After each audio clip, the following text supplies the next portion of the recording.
Bonjour à tous, la rentrée c'était aujourd'hui et ça s'est très bien passé pour moi. J'espère que ça s'est bien passé pour vous aussi. Dites-le moi en commentaire, ça pourrait être très bien de partager ça. Dans quelle filière vous rentrez? En fait, dans quelle classe vous êtes? Et est-ce que ça s'est bien passé pour vous, votre rentrée? Est-ce que vous avez une classe nombreuse, des professeurs qui ont l'air intéressants et tout? Voilà, c'est cool de partager le feeling de la rentrée. Moi, je suis très content, voilà, vraiment très content de cette journée. Voilà, globalement, j'ai l'impression de bien commencer de suite là avec les premiers contrôles. Voilà, ça commence donc sympa, voilà, sympa. Dans cette vidéo, je vais parler de plusieurs choses. Déjà, n'hésitez pas, pour ceux qui sont Henri IV et qui me connaissent, n'hésitez pas à venir me voir parce que ça me fera toujours plaisir de vous parler, de vous rencontrer, etc. C'est vrai que c'est un petit peu effrayant de l'idée qu'il y ait des gens qui me connaissent alors que je les connais pas, du coup c'est un peu effrayant, mais bon, c'est pas grave, n'hésitez pas à venir me voir, voilà, vraiment, aucun souci. De quoi je voulais vous parler? Je voulais vous parler des vidéos. Des vidéos à venir durant cette année. J'ai pris ma décision. J'ai pris ma décision sur la suite. En fait, j'hésitais entre beaucoup de choses. Déjà, je me suis dit, bon, deuxième année, il faut pas rigoler. On va arrêter de faire des vidéos tout le temps, hein. On va se mettre à travailler un peu plus. Bon, et je me suis dit, ce serait quand même dommage d'arrêter là et de perdre ce que j'ai commencé depuis un an et de vous laisser, enfin en quelque sorte, alors que on a rassemblé une petite communauté, c'est sympa, c'est très sympa. Donc je me suis demandé comment parvenir à concilier ces deux objectifs. Donc, ma solution, ma solution pour continuer à faire des vidéos tout en faisant beaucoup moins, ça va être d'en faire très peu durant cette deuxième année. D'en faire très peu. J'aimerais faire une vidéo par mois qui récapitule un petit peu là où j'en suis. Une vidéo par mois, ça voudrait dire que jusqu'au concours, à peu près, il me semble qu'il y a 7 mois. Donc ça voudrait dire encore 7 vidéos. Une vidéo en octobre, novembre, décembre, janvier, février, mars, avril, jusqu'au concours, et puis en tout cas jusqu'aux écrits, peut-être jusqu'aux oraux. J'aimerais bien faire ça, voilà. Je pense que j'aurai le temps. Si j'ai pas le temps, je ferai une vidéo tous les 2 mois ou plus, mais bon, je devrais avoir le temps quand même, je pense, de faire ça. C'est quand même pas la lune, quoi. Bon. Donc je vais essayer de faire ça, voilà. Une vidéo par mois. C'est vrai que ça va ça va vous changer, enfin, parce que j'avais tendance à être assez régulier, du moins durant l'année, moins durant les vacances. Donc voilà, ça va faire un petit changement.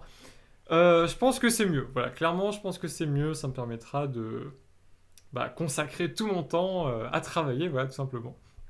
Donc voilà, je vais faire ça. J'espère que vous êtes pas trop déçus, mais en tout cas, c'est mieux que d'arrêter complètement. Et ça ressemble un peu d'ailleurs à ce qu'avait fait un autre prépa vlogueur qui était, je crois, Lucas Spatial en MPSI, qui faisait une vidéo par mois. Donc je vais faire ça, voilà, tout simplement. Ah là là, je vais faire ça. De quoi je voulais parler aussi? De l'avenir. Voilà, le titre de cette vidéo, c'est Vidéo Avenir, espoir pour l'avenir. Je trouve ça stylé. Quelle figure de style c'est? Dites-le moi en commentaire si vous la trouvez, voilà. Avenir, bon. J'ai grands, deux grandes inquiétudes.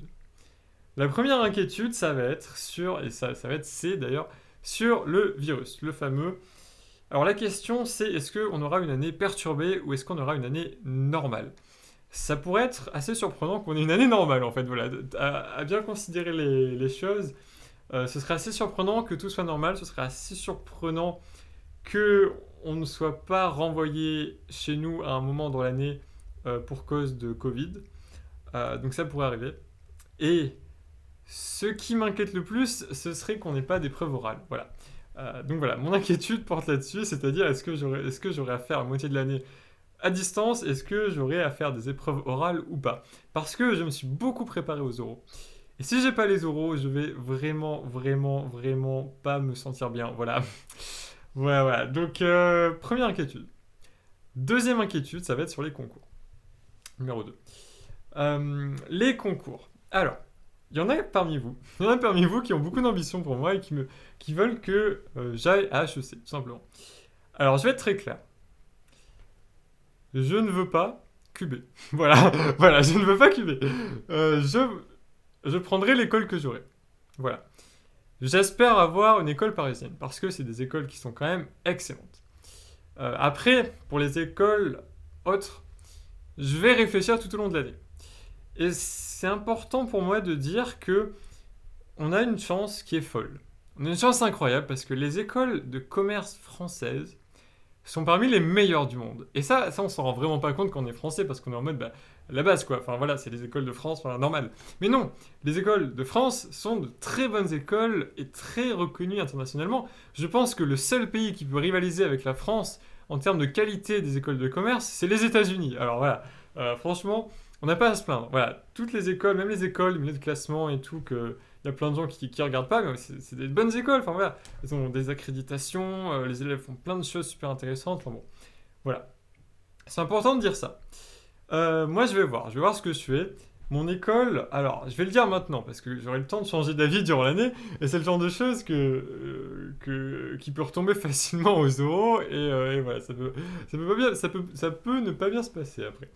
Donc, l'école auquel je rêverais d'aller, ce serait l'ESCP. L'ESCP qui est vraiment une super bonne école, en tout cas, à chaque fois que je les ai vus, j'étais en mode, mais prenez-moi, ça a l'air trop bien. Voilà. Donc, j'aimerais beaucoup aller à l'ESCP. Donc c'est ce que je vais viser durant l'année. Voilà. Et comme je vous l'ai dit, je veux éviter de faire une cube parce que j'aurais juste pas le moral de faire une cube. Enfin, j'ai déjà envie de terminer cette année alors que j'ai même pas rencontré tous mes profs. C'est dingue quoi. Voilà, enfin bon, je reste positif. Ça va bien se passer, ça va être difficile, mais bon. Je veux, je veux que ce soit efficace. Mais voilà, c'est une inquiétude. C'est une inquiétude que j'ai. Donc voilà, de grosses inquiétudes, virus et concours. Et je vous partagerai tout ça encore une partie de l'année. Donc, j'ai pas grand chose d'autre à vous dire, à part de rester connecté. Hein, l'anglais stay tuned, que je ne sais pas comment traduire, mais je trouve l'idée sympa. Donc voilà, c'est tout ce que j'avais à vous dire. Commentez avec votre ressenti sur votre rentrée, votre classe et tout. J'espère que ça se passe bien pour vous. Et puis, on se dit à une prochaine. Voilà, je vous souhaite bon courage pour le début de cette année. À bientôt, salut!